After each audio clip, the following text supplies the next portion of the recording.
All right, the last SmackDown before Backlash. And it wasn't really great. It was okay. The ending was fine. I liked the ending when it came to John and Randy. I did like that part. But let's make it very clear. The rest of the show was not that good. Now, opening of the show, we get Solo and Jacob versus Priest and LA Knight. Did they have to go there? Can they coexist before their four-way match? Doesn't that sound like Vince? If anyone was happy about this match, I'm like, why? I want to know your feelings. Why you like the match. And it's not the quality of the match. Why did you like it? Because all they did is what Vince used to do. Can they coexist? And if you haven't noticed, that's been happening a lot lately on SmackDown. Can they coexist? More than a few matches we've been getting have been can they coexist matches. And the match was fine. There's nothing wrong with Knight or Priest or Solo or Jacob. I have no problem with any one of them. Did they end the show correctly? And that's the match. Yes, because it was not Jacob who was on top. It was not LA or Priest who was on top, or even Solo, who was the one who ate the pin. It was Drew McIntyre. He wasn't in the match. And it seems like they're trying to make the rise about him. Because when it came to Brian Saxton, when he had the interview, he made it very clear, going by what he's been saying all this time, which I truly believe they need to go away from. For me personally, I know everybody else might be fine with Drew still doing, we need to blame everybody else and blame everybody else. You've been getting this as BS.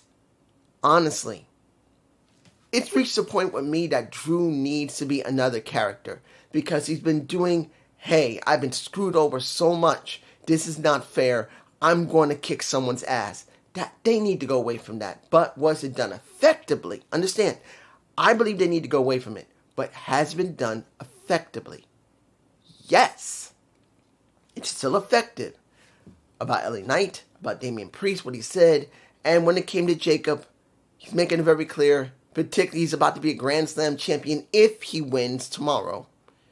Kid, you need to learn your place. That's basically what he was saying. Not in those words, but you get my point. So, I didn't like Can They Coexist match. But the ending was correct, having Drew, since he was not in the match, be the one to wipe out Fatu. Because Fatu wiped out LA and also wiped out a little bit of Priest, my boy. But Drew's the one who had to be on top, and that made sense. Now, let me tell you what I felt about the secret.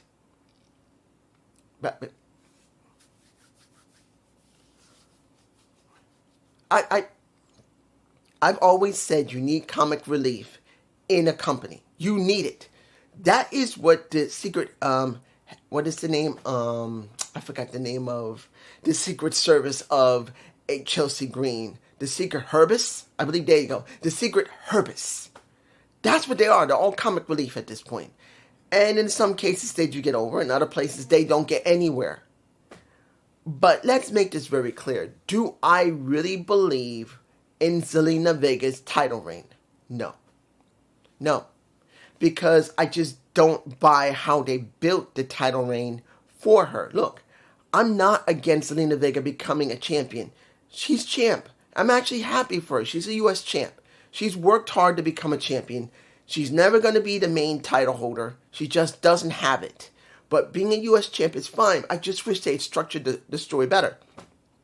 Using comic relief for her to win. And particularly, let's make it very, very, very clear. Piper Niven is too big of a woman for her to be able to keep whooping that ass. Yes, last week she rolled her ass up, which, really? No, don't buy it. Piper is a better wrestler than Zelina Vega. Let's make that very clear. It doesn't mean Zelina can't still be over, and she is. But Piper is a much more bigger woman and a better wrestler than her, and I just don't buy it. If it had been Alba Fire, that I could buy, because she's a smaller woman in size, even if she is taller than Zelina, I could actually see an Alba Fire getting beat by Zelina Vega. Piper Niven, no. And understand, last week she rolled her up. What did she do this week? Yes, we got Alexa Bliss, which got a huge pop, which I'm fine with. It's good to see she's back again. And she was a hometown girl, which now, unlike what it was with the old WWE, you actually win in a match if you're in your hometown, at least most of the time. Not zero time, because that's the way it used to be with Vince. But at least sometimes you will win. And in this case, Alexa Bliss did win. But seeing Alexa Bliss had to kick Niven in the face so that the code red could be done, here's the thing. I'm going to be honest here. It's understandable she had to kick her because she couldn't get her over. But seeing how small Zelina is, and seeing that they have done this multiple times with her, if this had been the only time that it took two people for her to beat a Piper Niven, and Zelina had not beaten her before, I would be fine with it. In fact, it would have worked. But seeing that Zelina Vega had to go up against Piper multiple times and had to try and go through Piper Niven to get to a Chelsea Green, nothing about Alba Fire, I don't buy it. And that was the problem.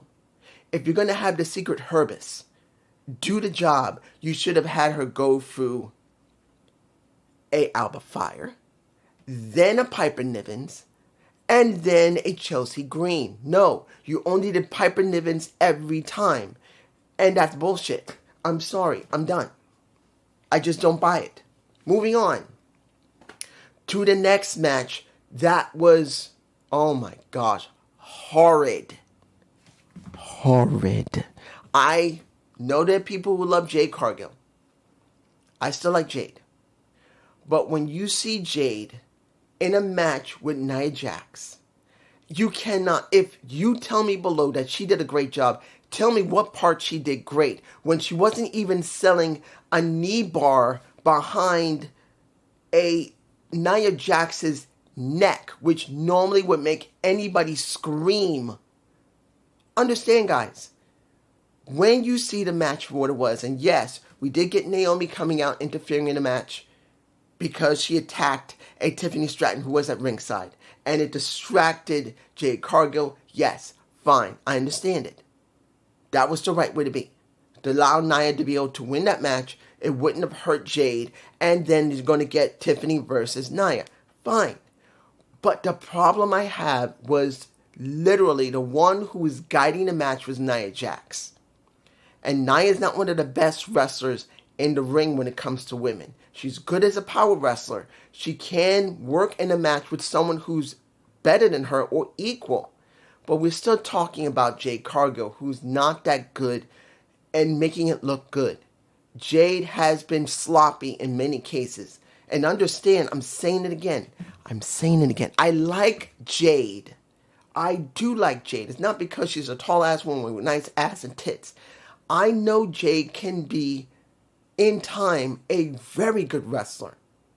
But when you see a Jade Cargill up against Nia Jax, and this is now the 5th time they've gone up against each other, nothing has changed with Jade Cargill. When you see most of the work she did, she was either sloppy at it, or she didn't sell. Are you telling me that Jade Cargill, yes, who's a big woman just as big as Nia, when she got her leg wrapped around Nia Jax's neck, and instead of screaming, she just, no screaming, no yelling. One of the things you learn as a pro wrestler, you must sell for your opponent. Yes, she could take a hit, take a bump, land on the ground, but there's more to it than that. You need to be able to sell, even yell if it's necessary, to sell what that person's doing. And what was she doing as she's getting a knee, her leg wrapped around the back of Nia Jax, which is supposed to be a submission move that hurts anyone? She's going like this and not yelling or screaming. Nothing. And then when she's released, she doesn't even act like her leg is hurting at all. One of the problems you get, because she did that move twice, where she wrapped her leg around her neck twice, and she should have sold at least her limping a little, refused to do that. And then it's kind of strange the way Nia Jax was acting as well, because when you saw how Nia was acting, that she was really rubbing it in a little bit more than normal. Now, not saying there's any real conflict between her and Jade Cargill, but when you see a wrestler who is acting a little more than just a heel, but kind of rubbing in that I'm getting the top on you, bitch. Normally when that happens, there's two reasons that I understand. One, something legitimately happened in the back that is not related to either one of these women, that one of them had an issue, the other one known, and they like to rub it into them a little bit. Not because they're a part of it, but just like to do that. The other one is when they actually have beef. And I don't think there's beef between Jade and Nia, but it's like the way it is with Jade Cargill. We know that she is this. She looks incredible. A woman that looks like she could dominate, to be the next damn China. But China had a gift. She could understand the situation. She could adapt. She wasn't one of the greatest wrestlers, but she understood the psychology of wrestling. That's how she was able to get over most of the time. She could think.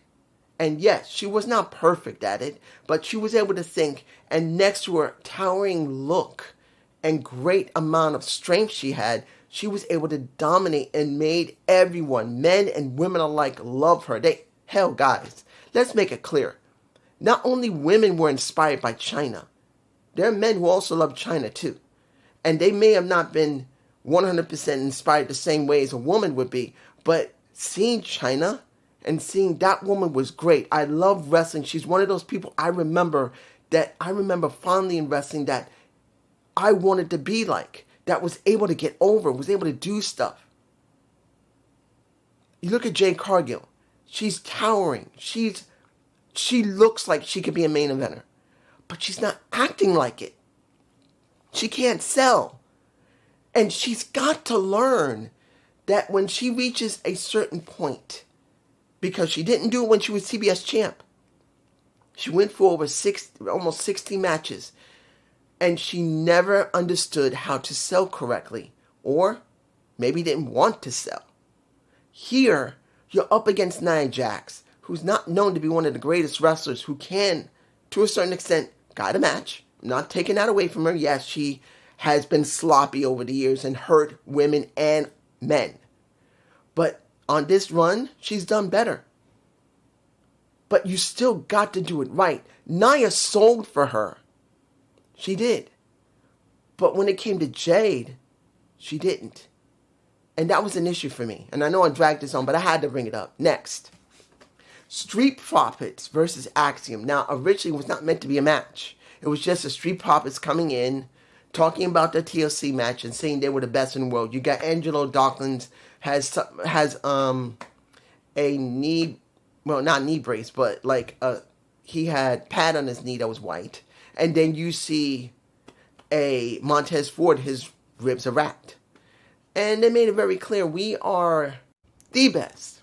They are the best tag teams. And then we get Axiom and Frazier coming out. And they put them over. They said, hey, you guys are the best today. But we want to face the best. And now when you hear Montez Ford say, seriously? You want to try it now? You got two, and it was Angelo said, you got 2 matches and we'll give it to you. You look good, but you've only gotten 2 matches in less than 2 weeks. And then we get the Nick Aldis coming out, making it very clear, you know what, I'm very interested in this because they've asked for him, they want a match. So we get one. And we get the Street Profits versus Axiom and Frazier. I'm not calling them Faxiom. I just don't like it. It was a fine match. It was a good match. It was. I'm telling you right now, that was the best match of the night. It was the best match of the night. And seeing that, this was just a critique to me. It was just me. Seeing that the Street Profits, after they lost, because they did lose, and they shook the hands of Frazier and Axiom, I kind of wanted them to take their damn heads off. That's what I wanted the tag champs to do. It's not about them being heels. It's about they got put into a situation that was unfair because they were banged up, and Montez Ford had the right to be pissed, even though, of course, Nick Aldis can make them do it. But they beat them. They got them in that situation. They beat them. I would have liked to see Montez Ford and Angelo Dawkins, or at least Montez, take the head off of one of them. Or at least shove them away because they're angry. Because this was not the day we were supposed to wrestle. We're injured. I just felt like that was a missed opportunity. That's just me.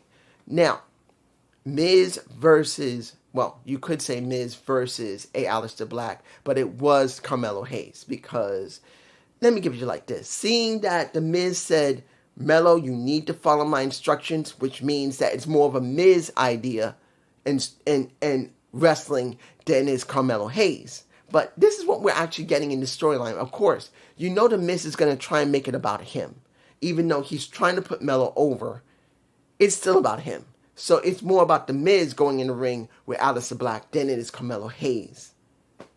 And it was a fun match. It wasn't as good as a tag match. It just wasn't. But what did we get? A little bit of cheating and a black mass for your trouble Miz after the pretty much Melo gets rolled up. So the question's going to be how far they're going to go with Carmelo Hayes. Because this is the thing. I'm glad seeing Carmelo Hayes is working with Miz. You can say a lot about Michael Mizanin. Yeah, Mizanin, not Mizman. Michael Mizanin. You can say a lot about the Miz. But he's been around long enough that he knows what can get people over. He's reinvented himself multiple times like Chris Jericho has. And I can tell you, honestly, even though he's not one of the most favorite of everybody, he can get new talent over to a certain extent, like in Logan Paul. In this case, like when it comes to it, a Carmelo Hayes will gain something working with The Miz. So I am glad to see it. But I also know this is not going to last long, and the question is how long? I know I have to say something about Charlotte, but I really don't care about Charlotte, honestly. And I didn't say this about Alexa Bliss, who actually met her when she was trying to skip out of the arena when Nick Aldis said, "Where are you going?" You said, "Why are you trying to run away?" "No, I'm just leaving." She says, "No, that's not how a professional works." Do I care about a storyline possibly between Charlotte Flair, who got into the ring and said that she loved what she did at WrestleMania, which was terrible? That match was horrid. As I've told you before, she cannot get anyone over. She can get herself over, but she can't get other people over. And I'm not telling you that Tiffany was perfect in that match either. She's still green, but she's been mostly consistent, pretty good. But it was Charlotte's responsibility to make her look really good. And that match sucked. It did. She didn't get her over. And like I said in my WrestleMania review, she legitimately didn't want to even do anything during the beginning or the middle. It was just near the end. She finally decided she was going to start doing something. But it was too late. They didn't look good together. And that match was shit. And I'm telling you now, seeing her booed by everybody, which she deserves it. She's saying, "I'll never be in this town again," which is, who cares? Then she walks away, then she's heading to the car, and then Alexa faces her. To be honest, I don't really care. I don't care about Alexa Bliss dealing with Charlotte Flair. To be honest, I think it's not going to work. For one simple reason. It's not the fact that Charlotte's going to try and put over Alexa, because she doesn't need it. Alexa Bliss, because she worked with the Bray Wyatt storyline, is what put her over. She is more over than Charlotte is. I'm telling you right now, if you don't like when I said tough, I'm being honest here. The 14 time, I think she is, 13 or 14 time champion for the women, is not as good as a woman who's only won maybe 2 or 3 times because her character is better. And even though she doesn't wrestle as good as Charlotte, because Charlotte is middle of the road, Alexa's just slightly under that. She's not trash. I'm making it clear. Alexa Bliss is not trash. She isn't. But this is average. Alexa sometimes hovers between average and a little below average. Sometimes she can go above. Yeah, she can. She can go above average. Charlotte has been generally consistent in how she wrestles. But that consistency does not make her great. Because in the end, again, as I said, Charlotte is the type of wrestler that can get herself over, but she cannot get other people over. Every match she's ever done that didn't involve Becky, Bayley, Sasha, and to a certain extent, Asuka. 4 women, guys. She's wrestled other women. She wrestled Naomi, who basically her and her were literally separated for years after that. She was never allowed to wrestle Naomi until what? 2021, I believe, before Naomi left the company because she couldn't take what they were doing anymore. 2020, 2021, I can't remember when. But essentially, since then, they never wrestled again. Why? Because that match they had, Charlotte was bad, Naomi was bad, and after that, they were never allowed to touch each other again. And that's what it comes down to with Charlotte. She can wrestle, she can get herself over, but she can't get anyone else over. That other person has to be good or great to get themselves over with Charlotte. Not that Charlotte will help them like her father, because she's not her father. She can't get no one over like her father. Her father was so good and making that other person look great, which made him look great. She has none of it. I'm sorry. She has none of it. I know you may not want to hear, but I had to say it. Final match, which was a segment actually. That final, well, actually there was one more match. What did I think about, why do I care about Los Garza when it came to Phoenix and Andrade? I didn't. That was really not about anything. That was just a thrown together tag match. It really didn't mean anything. Was it a bad match? No. But it wasn't better than Street Profits or Action Frazier. But the thing about it, it was not about them. It was just about, one, Rey Fenix is having a problem with Santos Escobar, and now Santos Escobar has messed with Roberto. Can't take it anymore, and now he walks away from Los Garza.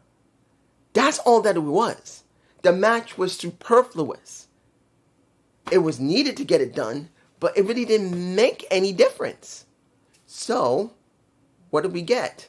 We now have 2 storylines that we don't know they're going to finish up, because we don't know how far Santos is going to be dealing with Rey, and we don't know what's going to happen with Roberto.